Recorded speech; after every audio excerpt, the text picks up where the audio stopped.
Okay, guys, I'm back. Welcome back. Today, in this video, I'm going to talk a little bit about the three sociological perspectives in some detail. And this is really, really important material. I have to tell you, we will be using the sociological perspectives throughout the semester.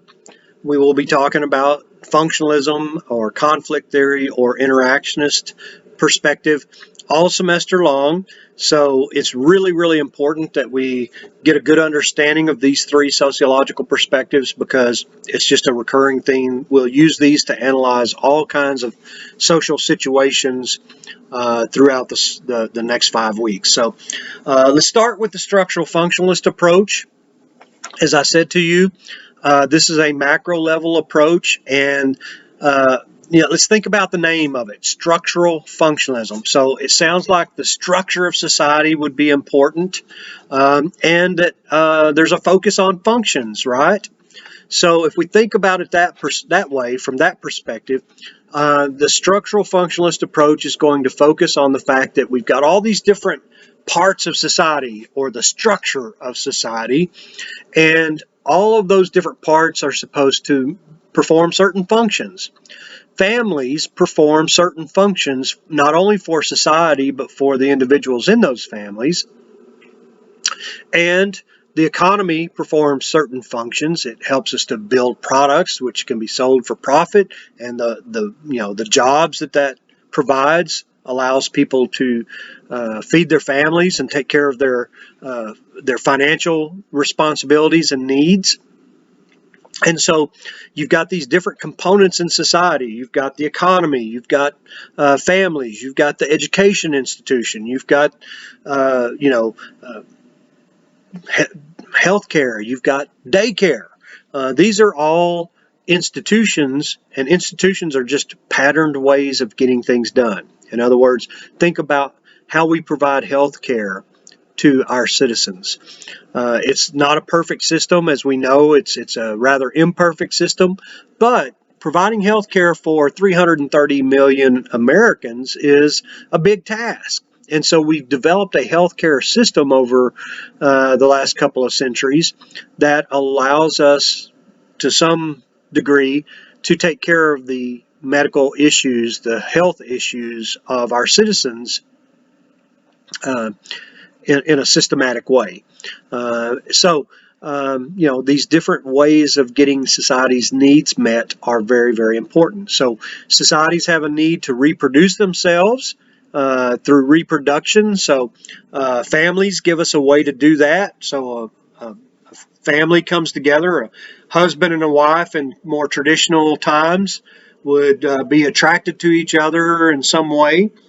They would get married and have children, and they would raise those children, and the father would go off to work in the fields if it was an agricultural society, or later in industrial societies he'd go off to work in an office building or in a factory or whatever, and the mother would stay home and care for the children and the home, and she would be a homemaker. She might be encouraged or allowed to work outside the home until children were born, and then she'd be expected to kind of put her career on hold, or perhaps to forego it completely in order to raise her children, at least until they were old enough to go off to school, and then she might be allowed, think about that terminology. She could then go back into the labor force on a part-time basis, as long as she was back home in time to take care of the kids and clean the house and cook the meals and laundry, blah, blah, blah, So that's kind of a traditional view of the division of labor between men and women in society. And as long as everybody's doing what they're supposed to be doing, and the institutions are functioning properly, then things go pretty well. But if at some point women say, you know what? I think I'm not doing this anymore. I'm going to go out into the labor force and I'm going to burn my bra and I'm going to demand my rights as a human being, not just a woman, but as a human being. And we start seeing women enter the workforce in large numbers. It can throw society into a little bit of a chaotic situation, right? We've got concerns about latchkey kids coming home to an empty house, moms in the workforce, dads in the workforce. There's no one there to supervise and care for the kids. And so then we see a new equilibrium where daycare centers become a more important part of our society. And so we establish a new equilibrium. Okay, so the structural functionalist perspective would talk about what we call manifest and latent functions. And the manifest function of something is the obvious intended function of it. So, for example, the manifest function of families is to allow for reproduction and socialization of young, to basically allow us to produce the next generation of American citizens in our case, okay? But there are lots of latent functions that go along with that as well. Companionship, having somebody that supports you. There are a lot of different functions that go along with family. Probably a better example of this is the manifest function of college education. It's to give us job skills that allow us to be marketable and compete in the economy. But people often will go to college and fall in love with somebody and get married or form some kind of family unit. Well, so the latent function of college would be that we form relationships that might last the rest of our lives. That's not why we go to college, to find a spouse or to find a friendship group or whatever, but it ends up for many of us being the case, okay?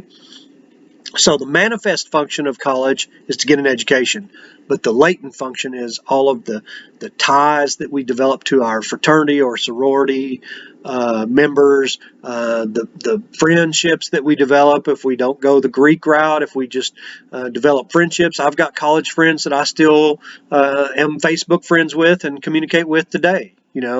That wasn't the reason I went to college, but it was certainly a nice little benefit, right? So that's what we mean by latent function. The manifest function is the obvious intended function. A latent function is kind of like a positive benefit that wasn't the goal, but it's pretty nice to have. It's kind of a good thing, right? And then we also have dysfunctions, and that's when things don't perform the way they're supposed to. So you might say that one of the problems with the women's right movement was that it created dysfunction within American families, because as women started going into the labor force and let's face it, divorce laws, no-fault divorce laws, contributed to the high number of divorces that occurred in the late 1960s and through the 70s. That was disruptive to families. Women going into the labor force, leaving the home, becoming more financially independent of their husbands, certainly led to a lot of divorces. And so some people might say that, well, that change in American families created dysfunction in American families, and it resulted in all these divorces and latchkey kids and all the problems of divorce that are real problems. I don't want to minimize, having been divorced and having a daughter, I don't want to minimize the negative impacts of divorce, but it also was not catastrophic. We have survived in spite of that. And I think our expectations for marriage or partnerships have changed. We expect more out of marriage today than our grandparents and our great-grandparents, because, if a man was a good provider in 1830, but he drank a little too much whiskey and beat his wife and kids a little bit, that was a horrible thing, but people did not see that as a reason to split the family up. Today, we're not going to put up with that. Men and women are not going to put up with marriages that make them miserable. Okay, so I think we had to establish a new equilibrium, and now I think overall, I think the effect of the changes in women's participation in the labor force and women's rights has been a very positive thing, but structural functionalists would often look at that as being, hey, gosh, look at these families. They're not doing what they're supposed to do anymore. That's going to make it harder for teachers to teach their classes because now they've got all these kids coming in who are out of control. They haven't been properly socialized at home by mom and dad because dad's, he's in another house and mom's having to work to provide for the kids and she can't supervise them as closely, and therefore these kids are out of control, which might lead to perhaps, economic difficulties for that child. If they don't get a good education, then they might not be able to get a good job. And, so you can see how this thing has a ripple effect throughout society if one institution doesn't, meet the functions that have been placed on it. So if family starts to suffer, then it can create problems for the other organs of the body, or in this case, the other institutions in society. And so that's kind of the functionalist perspective, that everything has to be operating smoothly, all the parts of society, like a well-oiled machine or a highly functioning organism where all the parts are working together for the maximum efficiency of the organism or for the society. And so it's a very conservative approach in that it says that change is disruptive, and too much change too quickly can lead to anomie and chaos, and they see that as a negative. Okay. The conflict perspective takes a much different approach to social change. We said that the conflict approach is focusing on the conflict between factory owners, wealthy people, and workers who have to sell their labor. Marx essentially said that the upper classes are going to exploit the lower classes. In other words, so let's say that you're a factory owner in 1880 or 1890, and you're hiring people to work in your factory. How much do you want to pay those workers? Well, we don't really know, but we can say that you probably want to pay the workers as little as you can get away with paying them, right? If you can get them to show up and do their work for 50 cents a day, and you can charge, enough for your product that, you're pocketing a lot of money, then that increases your profits. But if those workers then start to rebel and start to demand higher wages, and you end up firing them or bringing in strike breakers to, use physical violence to make them come back to work or whatever, they've created disruption, and there's conflict that's growing between the factory owner and the workers. And let's face it, factory workers have struggled. We've read about this historically in the early 1900s as factory jobs became more and more prevalent. People began to rebel. People began to unionize, and the factory owners would bring in strike breakers with clubs and chains. They'd bring in what were called scab workers, replacement workers, who would take the job. Hey, if you don't want to do my job for 50 cents a day, I'll find somebody that will. Okay, and so there was this conflict between the factory owners and the workers, and in the United States, at least, unions kind of swooped in to save the day. They mediated between the factory owners and the workers to try to come up with some kind of agreement to put people back to work and to produce a little bit of harmony in the workplace, while hopefully providing better pay, better work conditions, safer work conditions for people who were selling their labor to the factory owners. So, Marx was talking about how the wealthy are going to exploit the workers, and eventually, he believed that would lead to what he called bloody revolution. And he said, workers of the world should unite, but if unions are not successful, then it may take the blood of, bloody revolutions to bring about change.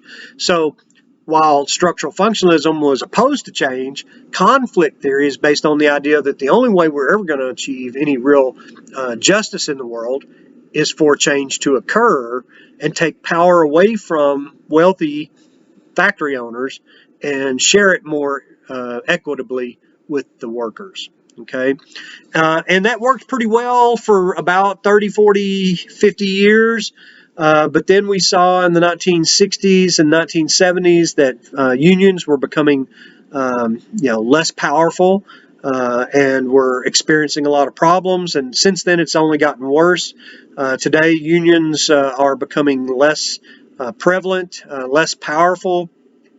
And, slowly we've seen the power of labor unions diminish over the years. And so workers are again finding themselves perhaps being exploited. When was the last time we had a minimum wage increase, a federal minimum wage increase? Well, it's been quite a while, and inflation has eaten much of that minimum wage raise, and so people are struggling. Families are struggling to make ends meet on minimum wage today. So, conflict theorists are going to talk about how labor negotiations, party politics, and competition for religious group membership and budget disputes all show different examples of how conflict can exist in society over scarce resources.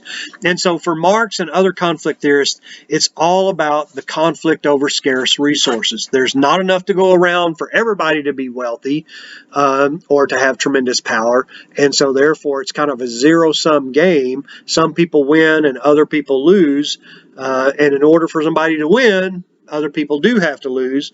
So this all came from Karl Marx's work. Now, I want you to think about Karl Marx. He was a German. He was born in Germany and lived much of his early life in Germany, but at some point he lived in exile in London. And so this was in the, probably the 1860s and 70s. He saw very, very wealthy people in their carriages, their ornate carriages coming by, drawn by, a team of beautiful, expensive horses with servants and all of that. And then he saw people, lying in the gutters in London, scrabbling and trying to survive on what they could beg people to give them, what they could scrape up on their own. So you had this tremendous wealth, but surrounded by tremendous poverty. And he thought there was something wrong with that picture. And then when the factories started, growing in Europe, he saw the factory owners having tremendous power and the workers having almost no power. And that's what prompted him to develop his conflict theory. Okay.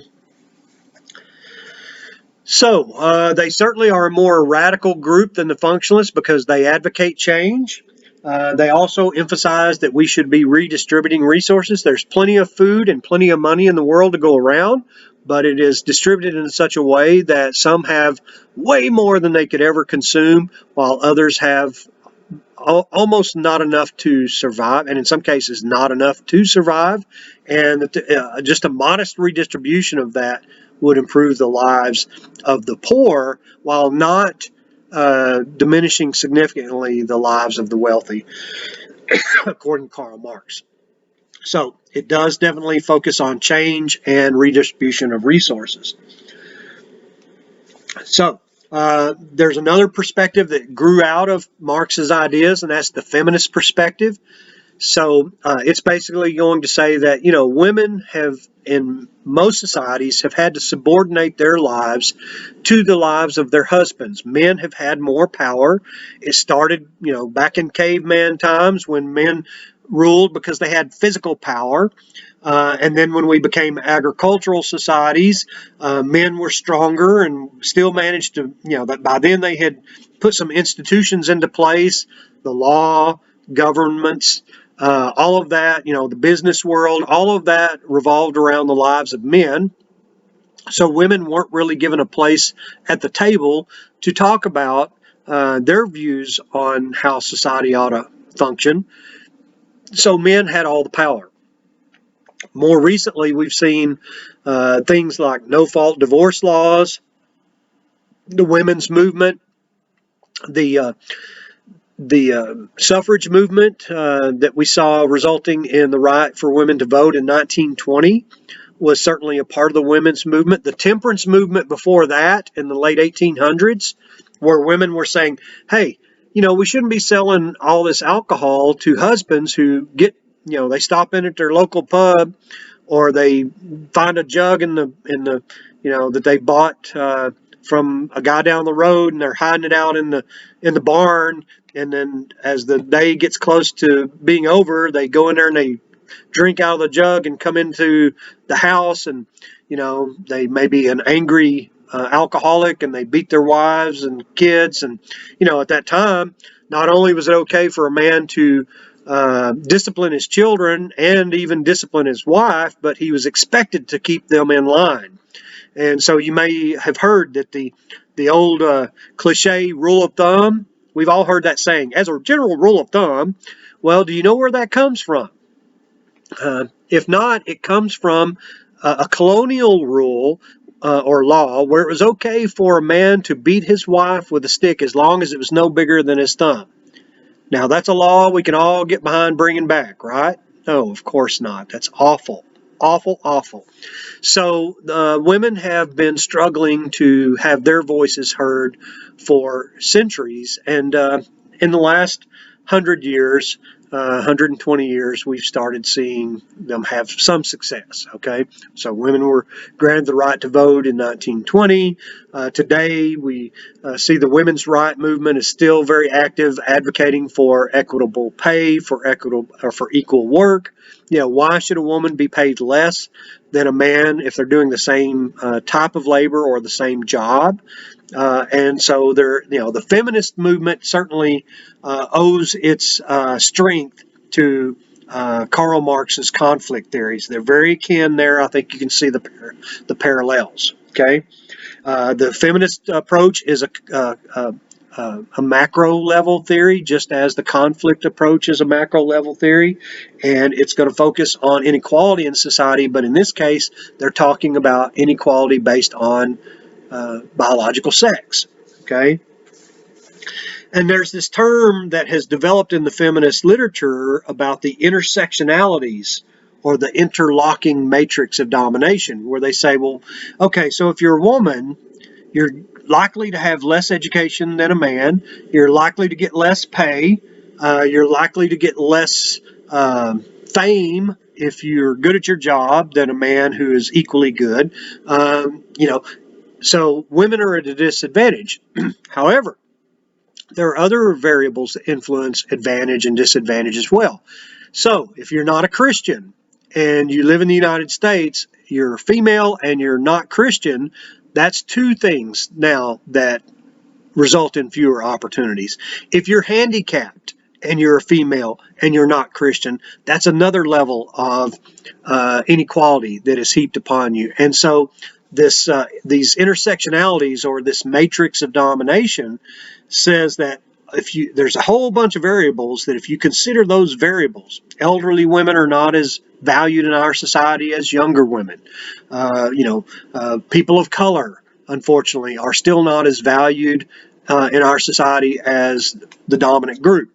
And so if you add up all those different layers of inequality, women have really struggled, and particularly women of color, elderly, or very young women who don't have any power yet, non-Christians, disabled women. You just keep on adding on more and more variables that result in more inequality, more discrimination and prejudice against different groups. So that's what the feminist approach is talking about when they talk about that matrix of domination. Another theory that has arisen out of conflict theory is what is called queer theory. And the use of the term queer here is not meant to make people feel bad or to shame them. It is actually a term that was used against homosexuals, but now has been kind of embraced by homosexuals who's, you've heard the marches, we're here, we're queer, get used to it. The ideal that homosexuals had was that if we use the term and if we embrace it, we take the power out of it. I wouldn't recommend that for outsiders or for other groups to use those kinds of terms in that way, because it is a period where we're talking about what's appropriate and what's not appropriate. And I think we want to be very careful to use terms that are respectful of other people and their feelings as much as we can. But when homosexuals embraced their identity and said, hey, we're not going anywhere. We are homosexual. We're here. You might as well accept it because you can drive it underground, but you can't get rid of it.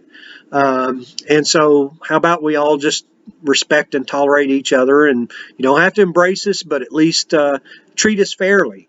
And so that whole queer theory, again, came from the conflict approach. And they say that really to understand human sexuality and human relationships, we need to understand not only heterosexuals, but homosexuals, bisexuals, pansexual people. And we also need to keep in mind that there are people who are asexual, and there are people who are exploring who they are, their sexual identity and their sexual orientation. And we should just try to be respectful of all people, not just the dominant group of heterosexuals. Okay. So Sedgwick argued that analyzing society is incomplete if we don't include all sexual identities, and I agree with that. I think it's important that we try to be respectful.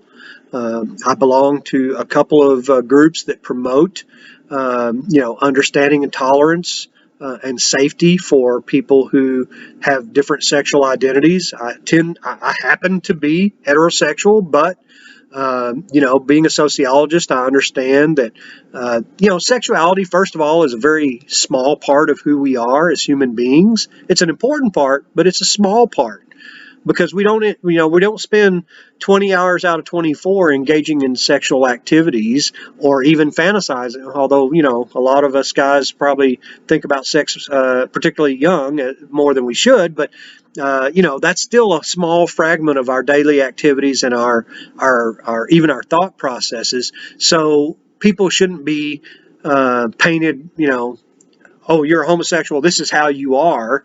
We don't know. There's as much variation within homosexual communities as there is within heterosexual communities. So I think just being accepting and tolerant doesn't mean that you have to embrace people's lifestyles, but we should at least be able to live our authentic lives and live our lives, loving the people that we want to love without necessarily being judged negatively for that. Okay, that's the approach from the queer theory and conflict approaches. Okay, so that's our two macro level theories. Conflict theory with its subcategories of feminist theory and queer theory and structural functionalism. So now let's talk a little bit about the interactionist or symbolic interactionist approach. And this is really American sociology. Yes, it certainly has some footings in European sociology, but it's really, if you look at the theories that came out of the Chicago School at the University of Chicago, it's very symbolic interactionist. It's very, very much more social psychological. So it's more focused on the individual than those two macro level theories that we've been talking about. So people who are interactionists study our social interactions. It's the interactions between people that are important according to symbolic interactionists. Kind of makes sense, right? Interactions, symbols. Symbols are important too. So I talked about some symbols earlier. Remember we talked about Weber and his focus on the perceptions that people have and the subjective meanings that they attach to people. Those are some of those European roots that American sociology grew out of. And so the interactions that we have and the symbols that become meaningful to us, those are important to symbolic interactionists. They're going to focus on things like the material things that we have in our lives, the automobiles, the technology, the cell phones, do we have a high def TV or do we have a black and white TV? Are we able to get on the internet and have interactions with people all around the world, or are we denied that kind of access? Can we not afford that, and therefore we're missing out in that respect? The actions of people, of individuals, can be important to symbolic interactionists. Other people, there's a focus on how other people influence our lives in the interactionist approach, our relationships, and of course, symbols, as I mentioned. The dollar sign is a very important symbol. They are central to the way that we communicate with each other. If we don't have first of all, let's face it, these sounds that come out of my mouth through my larynx and out my mouth, and that reverberate, then those sounds reverberate against your the hairs in your canals in your ears, and we're able to distinguish those differences in sound, and they come to have meaning. Those are symbols, the sounds. And when we think about, somebody, if we're reading something that someone has written, that written word is made up of symbols as well. So the sounds that we speak and the things that we write down, the symbols that we use to communicate with each other, are absolutely vital to human beings being able to communicate with each other. Ever been in a foreign country where you didn't speak the language? Challenging, right? Scary even. And so being able to communicate with those around us it's a cornerstone of civilization and society, right? Being able to share ideas and being able to cooperate with each other and being able to barter and exchange things, goods and labor. All of that is augmented by our ability to communicate with each other. So we have to have certain shared meanings within a society. If I say, here's a picture of the American flag, we all have our individual perceptions of that flag, but we also share some meanings. This is the 4th of July. It represents the military. It represents the lives that our grandfathers and uncles and cousins and maybe even we have sacrificed in order to protect our freedoms. And so that symbol of American freedom is incredibly important. And so that's just one example of a symbol. That Lamborghini versus the Hyundai Elantra. Again, that is an example of a symbol. The Rolex watch versus the Timex watch. I've owned a lot of Timexes. I've never owned a Rolex, and I've always been able to pretty much be on time. And now I own 4 or 5 watches that I've accumulated over the years, but I never wear one because we all have cell phones, and therefore we've got a way of telling what time it is all the time. And my cell phone will tell me where I'm supposed to be and when I'm supposed to be there, right?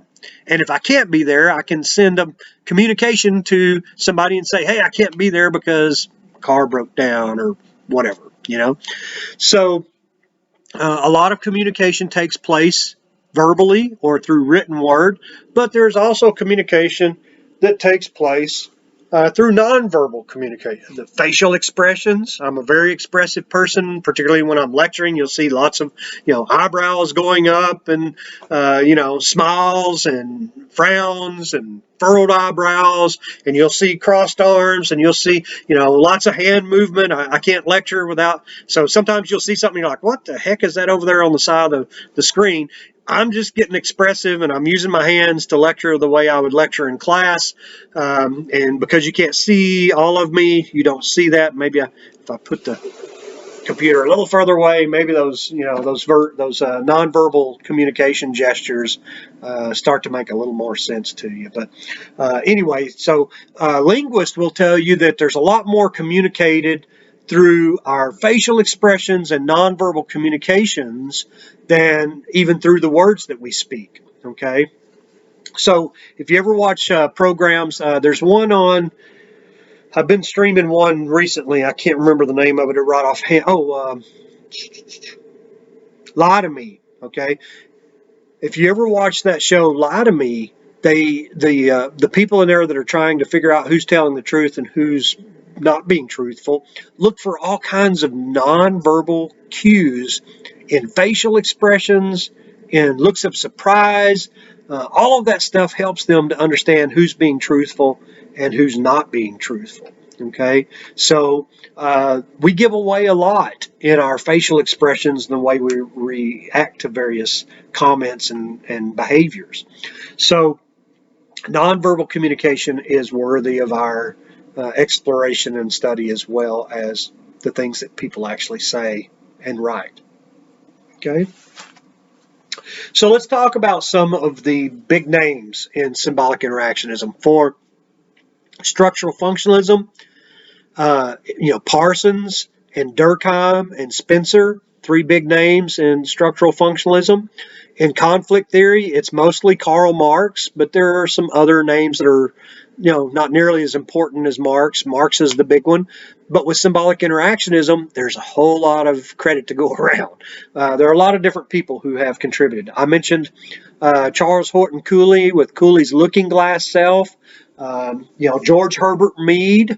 For some reason, it seems like all the symbolic interactionists, kind of like most serial killers, all have three names: George Herbert Mead, Charles Horton Cooley. I'm teasing, but there may be some truth to that. Irving Goffman is an exception to that little rule. Irving Goffman is another symbolic interactionist who has contributed here. So let's talk about Mead very briefly. George Herbert Mead lived from 1863 to 1931. So, by then, sociology departments had been formed at most universities. Starting, I think Harvard had an early one. The University of Chicago had the School of Chicago, or the Chicago School of Sociology, around the turn of the 20th century. So he was alive during that time period, and he's pretty much the founder of American symbolic interactionism. George Herbert Mead, big name in interaction. The interactionist approach. He wanted sociologists to focus more on a micro level rather than the macro level that we saw with a lot of the European structural functionalists and conflict theorists. And so he was a major name early on in symbolic interactionism. You heard me mention Irving Goffman a moment ago. He lived from 1922 to 1982. And he developed what he called the dramaturgical approach. And this is basically when you look at society as if, like Shakespeare did, all the world is a play and we're merely actors. And Goffman kind of adhered to that kind of belief. He believed that we all have different roles that we have to play, and we have multiple roles. Okay, so when you go home to hang out with your family, you become a child again, right? To your parents, at least, and your grandparents. My grandmother used to call me Little Jack when I was a kid. My dad's name was actually JL, but a lot of people called him Jack when he was growing up, so I was Little Jack. And until the day my grandmother died, in 2002, she would either call me Little Jack or sometimes she'd call me Jackie Boy. She had all these little pet names for me, but they were all a diminution of my dad. Little Jack, Jackie Boy. Those were names to distinguish between my dad, Jack, and me. And so that's the role I played when I was around her. I would ask her, well, Grandma, when are you going to make me another chocolate pudding? That was one of the things that she loved to cook and was a wonderful cook, particularly with desserts. My family would go and visit my grandmother on pretty much a weekly basis when I was a teenager. And anytime I would go to visit her on the weekend, I would ask her to make a chocolate pudding or a chocolate pie or something. That was my favorite, or to make Hopkins County stew. And she would make a stew for me, even if she just made a small one for me and cooked something else for the rest of the family. A lot of times she'd make a stew for me, or a chocolate pudding, or a chocolate pie, or something. And that was the role that we played with each other. I made her feel good by begging for her to fix those meals, and she made me feel good by caring enough to do it. And so when you go home for Thanksgiving or for Christmas or for the weekend, you immediately become your parent's child again, even though you're an adult. You're 18 or you're 20 or you're 50. I go home to my parents and I'm still their child, even though I'm now getting to be an old man with lots of gray hair and all that. Um, but when you go to the office to work, you have to play a different role. You can't act in the office the way you would act with your cousins and your siblings at your grandmother's house. And we all know how to play that role. We know that when we go to work, we're supposed to behave this way or that way. We know that when we go go home for the holidays, we behave in a different way. We know that when we're in church, we can't behave the same way that we act with our friends when we're out at the club listening to a band that we like and having a few adult beverages.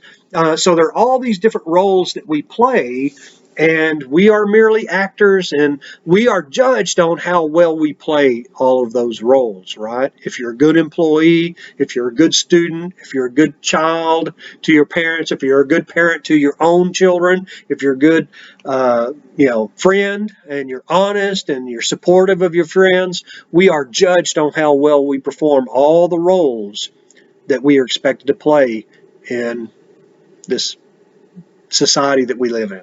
Okay, so that was kind of Goffman's approach and a very valuable way of looking at society and human interactions. Okay, now, so those are some of the basic ideas behind the interactionist approach. The focus obviously is going to be on what we call agents of socialization: families, the education institution, the religious institution, the economic institution.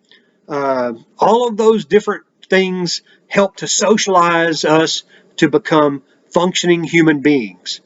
And if families don't do a good job, if we grow up in a family where we aren't allowed to bond with our mom and our dad and other family members in a way that produces healthy relationships, that may have an impact on us throughout our lifetime. It can lead to drug abuse and alcoholism and physical abuse and divorce and all kinds of horrible things if we're not properly socialized according to the interactionist approach.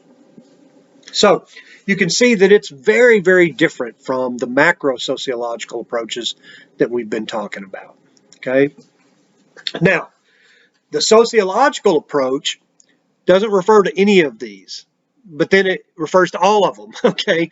The sociological approach is this idea that we want to observe the world with these different theoretical explanations in mind, and we want to try to use all three of them to figure out what's really going on in society. So, for example, if we're talking about crime and we're talking about, here's a group of people that have been given fewer opportunities to achieve upward social mobility. Let's say Native Americans as an example.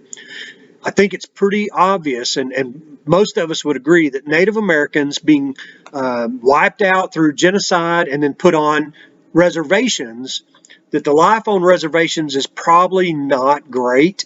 And the opportunities there are probably not great compared to a kid growing up in an upper middle class family in New Jersey or whatever, some large city with a good economic structure.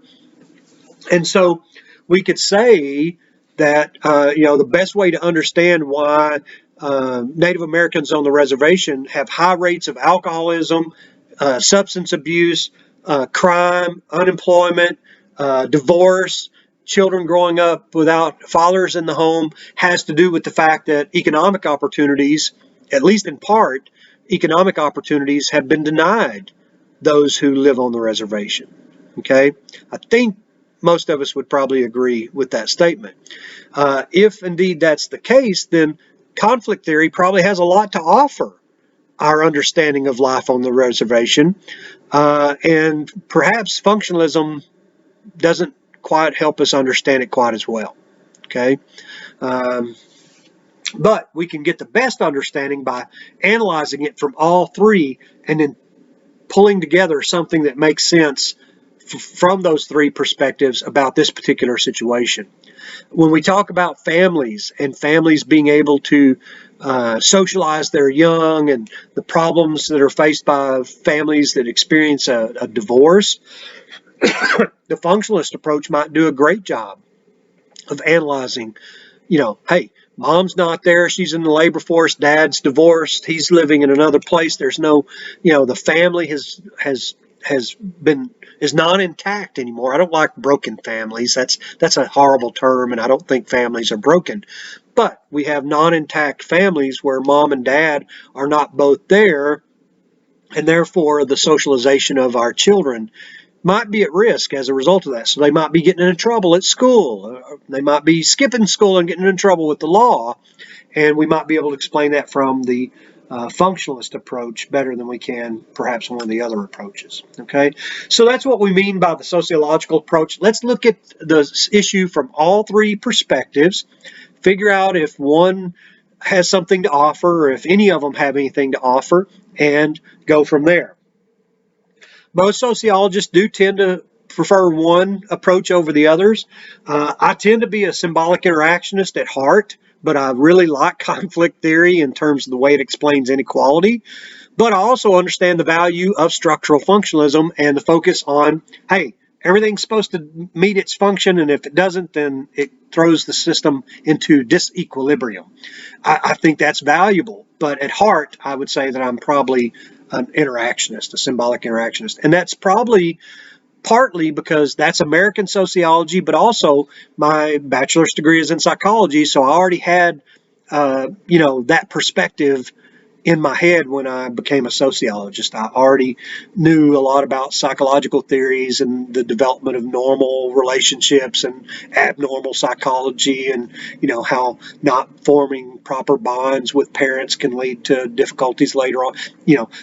That understanding probably translated very well into sociology and the symbolic interactionist approach to sociology specifically. Okay.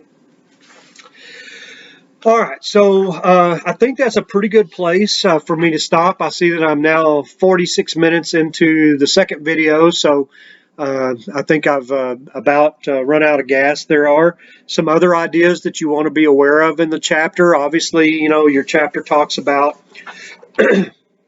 how you can look at different types of sociology. For example, we didn't talk about mesosociology. We didn't talk about clinical sociology or applied sociology, but those are all kind of outgrowths of sociology, and in some cases not outgrowths. In terms of mesosociology, it's kind of a gap-filling thing between grand macro level theories and micro level theories. Hey, let's study what's in between these. Let's study institutions and organizations and things of that nature. And that's what we call mesosociology. Okay. You might want to be familiar with how you could go about developing a sociological imagination, being able to put yourself in somebody else's shoes and understand the world from their perspective. That's a part of the sociological imagination, understanding how outside forces influence our lives on a daily basis, or profoundly in some cases. Even if it's not on a daily basis, it can have a profound effect on us. If you lost a loved one, perhaps to a horrible illness like cancer, you might have a phobia around cancer. You might dedicate yourself to becoming an oncologist and curing cancer. That has an impact on your life that persists throughout your lifetime. Okay, your identity is tied into who you become. What kind of work you do. In our society, in American society, we judge people by the work they do. In a lot of cases, not everybody, but a lot of us do. So I think that's a pretty good start on the semester. So I look forward to questions and comments. And look forward to the next installment of this Chapter 2, Doing Sociological Research. All right. Have a good day, and I'll see you soon.